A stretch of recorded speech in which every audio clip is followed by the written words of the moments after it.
o Supremo decidiu sobre a revogação de benefícios fiscais. No último vídeo eu tirei casaco e botei casaco. Bom, agora não tem tire que bota casaco não. Como assim, professor? Sobre a revogação de benefícios fiscais, nós tivemos um tema, que foi o tema 1383 do Supremo, mas que não é um tire e bota casaco, tá? Não vamos ficar com esse tire e bota casaco. Foi o que a gente fez, né? Mas agora, nada de tire e bota casaco. O que a gente definiu, melhor dizendo, foi basicamente quase que uma reiteração de um entendimento que já era prevalecente no Supremo. Ou seja, o Supremo definiu sobre como é que você aplica, ou se você deve aplicar, essa chamada anterioridade tributária na revogação de benefícios fiscais. Mas, professor, eu não sei nada sobre esse assunto. Na verdade, eu sou um zero à esquerda. Bom, calma, fica aí, né? Eu me chamo Felipe Duque, sou professor de Direito Tributário. A grande satisfação estar aqui com você para te ensinar esse assunto e para te mostrar que, na verdade, agora, nesse tema 1383 que o Supremo decidiu, ele acabou uniformizando o entendimento, falando de maneira mais clara, em série de repercussão geral, para que isso fique muito definido. Claro, tem só um grande problema. Eu estou comentando aqui com os senhores com o que saiu no informativo, mas nós não temos ainda o inteiro teor do voto do relator. Mas já dá para a gente dar uma aula aqui para que você nunca mais erre sobre isso. Tema que cai muito em provas, tá? Bom, bora lá. O que é o princípio da anterioridade tributária para que você consiga ter uma uniformidade e para que você consiga entender? Obviamente, eu estou aqui para te explicar de maneira muito simples. Ah, professor, estou com dificuldade, não entendi nada, ou melhor, quero saber de maneira um pouco mais técnica, aí eu lhe convido a ver nosso curso completo, aqui Direito Tributário no Estratégia de Carreira Jurídica. Mas é o seguinte, primeiro, o princípio da anterioridade tributária, ele tem um objetivo muito simples. Qual é? Ele quer garantir uma previsibilidade e uma segurança jurídica no contribuinte, impedindo que o Estado majore ou institua um tributo. De que maneira? Nós temos a anterioridade chamada anual e nonagesimal. A anterioridade anual, ela diz que no mesmo exercício financeiro que você publique uma lei que majore, ou seja, que aumente ou que institua um tributo, você tem que esperar. Então, olha, eu não posso fazer com que eu majoreie um tributo agora, abril de 2025, ou instituir um tributo, eu não posso cobrar em 2025. Eu tenho que cobrar em 2026. Por quê? Porque isso seria uma previsibilidade e uma segurança jurídica que deve ser garantida ao contribuinte. Atenção, o Supremo Tribunal Federal, ele já chegou a dizer, inclusive, que isso seria uma chamada cláusula pétrea. O que é isso, professor? É impossível retirar isso da Constituição Federal, porque seria um direito e garantia fundamental. Artigo 6º, parágrafo 4º da Constituição Federal. Ali tem a forma federativa do Estado, ali tem o pacto. Então, veja, tudo que está ali no artigo 6º é vedado ter uma proposta de emenda tendente a abolir. Ou seja, é vedado ter uma proposta de emenda tendente a abolir a anterioridade anual para a visão do Supremo. Isso seria uma cláusula pétrea. E além disso, nós temos a chamada anterioridade nonagesimal. A anterioridade nonagesimal, ela diz que quando você institui ou aumenta um tributo, você tem que esperar 90 dias. Isso foi incluído por emenda constitucional, ou seja, isso aqui não veio originariamente na Constituição Federal de 88, né?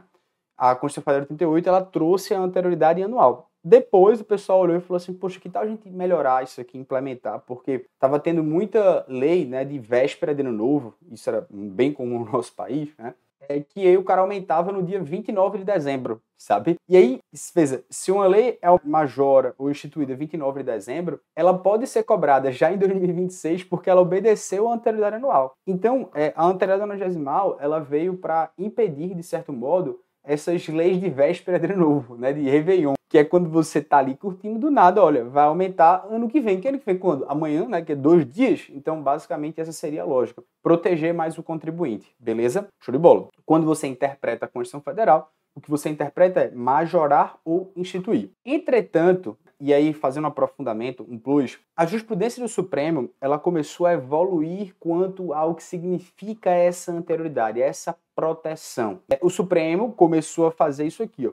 Se houver uma redução ou extinção de um benefício fiscal, e esse aqui é o mote, esse aqui é o tema 1383 do Supremo Tribunal Federal, nós também devemos aplicar a anterioridade tributária. Por quê, professor? Eu vou chegar lá, né? Além disso, e eu quero fazer um plus, tem algumas coisas especiais. A jurisprudência começou a evoluir sobre esse entendimento. quando existe uma majoração na lei de conversão de medida provisória. Professor, isso aqui eu não entendi. A lei de conversão de medida provisória é basicamente porque o imposto, né, ele deveria basicamente ser, desde a promulgação, desde essa edição dessa medida provisória, já poderia contar a anterioridade. Mas aí, suponha que o cara comece a medida provisória agora, mas ele só aumenta ela durante o processo de debate. Então perceba que foi durante o processo de debate que houve essa surpresa, né? E a gente vai mostrar. Sobre alterar a forma e prazo de pagamento, a gente tem que ter o cuidado, que a gente já vai mostrar isso aqui, não submete à anterioridade. E, por outro lado, né, essa ideia são a questão de revogação de normas que antes tinham reduzido a carga tributária. Professor, vamos entender um pouco isso aqui para que vocês consigam ter essa profundidade. Vamos aprofundar um pouquinho desses casos, bora lá. Primeiro, quanto à redução ou incentivo de benefícios fiscais, o que é que nós tivemos dessa tese prática aqui do tema 1383? Ela disse o seguinte: o princípio da anterioridade tributária, geral e nonagesimal, se aplica às hipóteses de redução ou de supressão de benefícios ou de incentivos fiscais que resultem em majoração indireta de tributos. E aqui o grande detalhe, tá? Porque eu já vejo grandes pegadinhas aqui. Isso já era, de certo modo, um entendimento, mas foi bom que ficou muito claro. O princípio da anterioridade tributária, ele vai se aplicar para hipóteses em que você reduza ou que você suprima um benefício ou incentivo fiscal. Então, suponha que o cara tem uma empresa aqui, X, essa empresa aqui deveria pagar 100 de tributo, essa empresa paga 30. Se a questão, ou se o caso, só fala simplesmente que agora esse cara vai pagar, enfim, 50, dizendo que houve uma redução ou uma supressão de benefício fiscal, o entendimento do Supremo é que isso seria uma majoração indireta. Veja, a proteção da anterioridade é instituição ou majoração. Se você retira basicamente esse benefício fiscal, no fundo eu estou majorando. Então, na interpretação do Supremo, é que isso seria a majoração indireta. Então, o significado prático é, sempre que houver uma revogação ou uma redução de um incentivo fiscal, isenção, redução de alíquota, base de cálculo, crédito presumido, tudo são lato sensu benefícios fiscais. Se isso aumentar a carga tributária, vai ser necessário obedecer a anterioridade anual e nonagesimal. Beleza, professor? Massa, entendi, show de bola, fechei o tema. Não fechou. Muito cuidado. Por quê? Olha o que diz o final da tese. Exceto essas disposições constitucionais de cada tributo. Professor, não entendi muito bem essa pegadinha, não. Eu vou trazer aqui um quadro que é para você ver, que eu faço lá no curso completo do Direito Tributário, que é sobre as exceções às anterioridades. Isso aqui cai muito, tá? Perto de prova, eu sempre indico que você faça a leitura. O que eu quero que você perceba? Aqui são exceções à anterioridade anual e nonagesimal. Então, por exemplo, o ICMS combustível, Siricombustível, IPI, contribuições para a Seguridade Social, eles não obedecem à anterioridade anual, assim como o imposto de importação, exportação, IOF, IAG, empréstimo compulsório. Quem está nesse meio aqui não obedece tanto à anterioridade anual quanto à anterioridade nonagesimal. Onde é que eu quero que você chegue aqui na ideia? O dispositivo, ele fala que reduziu ou suprimiu o benefício incentivo fiscal, se submete à anterioridade porque isso é majoração indireta. Quem disse isso, professor? Esse é o entendimento do Supremo Tribunal Federal, beleza? Só que cuidado, esses casos aqui são de exceções. Onde é que eu estou querendo dizer? Suponha que a prova ela vai mostrar uma redução, benefício fiscal de ICMS e combustível. Tá? Isso seria uma majoração indireta, seria. Logo, obedeceria à anterioridade. Obedeceria. Mas lembre, o ICMS combustível, ele não se submete à anterioridade anual. Eu quero que você só faça esse raciocínio. Claro que aqui no ICMS combustível tem até uma questão, que é redução, restabelecimento. Enfim, onde é que eu quero chegar? E aí, perceba, e posso dar uma pegadinha, por exemplo, assim. Houve uma supressão ou redução de um benefício fiscal do imposto de importação. Por exemplo, está tendo um grande tarifaço. Trump está tarifando todo mundo. Esse exemplo é muito bom. Então, já que Trump está tarifando todo mundo, o Brasil quer fazer uma retaliação. De fato, tem um projeto de lei. O Brasil quer retaliar, dizendo assim, olha, Trump, se você aumentar o imposto de importação de produtos brasileiros, vamos aumentar o imposto de importação do que vem dos Estados Unidos. Eles podem fazer isso. Veja, suponha que a gente tem um benefício fiscal. Ou suponha que você tem ali um benefício que dá essa vantagem a um produto dos Estados Unidos e você retira isso. Bom, isso seria uma majoração indireta. Mas perceba, como o imposto de importação ele não submete nem a anterioridade anual, nem a anterioridade nonagesimal, perceba que ele está exatamente no final da tese. É observado as determinações e exceções constitucionais de cada tributo. Logo, onde é que eu quero que você chegue? Cuidado, porque esse julgado ele está atrelado a você saber as anterioridades anuais e nonagesimais. Por quê? Esses tributos aqui, suponha imposto de importação, não submetem nenhum deles. Logo, eu posso tirar esse benefício fiscal hoje do imposto de importação e amanhã começar a valer, mesmo sendo a majoração indireta. E aqui, portanto, para que você pegue o caso, se for a questão da fixação da base de cálculo de IPVA, ele não precisa obedecer a anterioridade anual. Então, mesmo que haja uma majoração indireta, ele não precisa obedecer a anterioridade nonagesimal, mas a anual ele precisa obedecer. Sacasse a ideia? Isso é muito cuidado, tá? Professor, somente para a gente fazer aqui um levantamento, por que o Supremo chegou nesse DDD aqui, nessa ideia?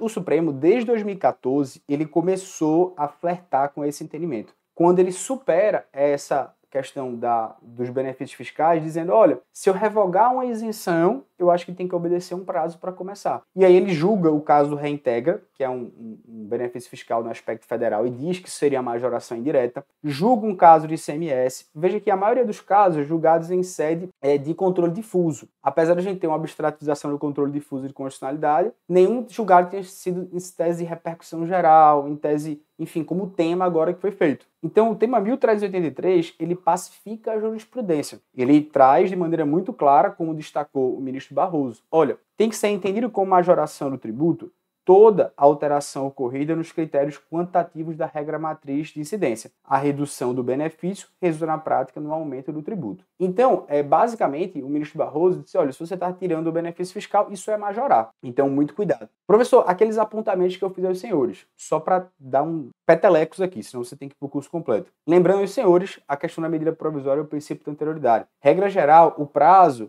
ele se inicia na data da publicação da medida provisória e não da conversão em lei. Tá? Essa é a regra geral, quando você publica uma medida provisória que está instituindo ou majorando um tributo. Mas a exceção é que, se a majoração da carga ocorrer na lei de conversão, o prazo ele começa a contar da publicação da lei de conversão e não da medida provisória. Professor, o outro cuidado que eu quero que você tenha foi desse julgado, especialmente do PIS e COFINS. Ele é um julgado bem diferente, porque ele, e eu quero deixar o destaque aqui para os senhores, foi um julgamento em que, na transição de governo entre o presidente Lula e o presidente Bolsonaro, houve basicamente uma redução, né, do PIS e COFINS. E aí, quando o atual presidente entra, ele fala, não, retire isso aí. Só que isso aconteceu justamente entre 31 de dezembro e começo de janeiro. Então, nesse caso, né, quando você retorna a pagar o que era antes do PIS e COFINS, o Supremo fala, olha, se você está revogando um decreto que reduziu temporariamente um tributo, mas que nunca entrou, digamos assim, nunca começou a valer, não seria necessário uma observância dessa anterioridade,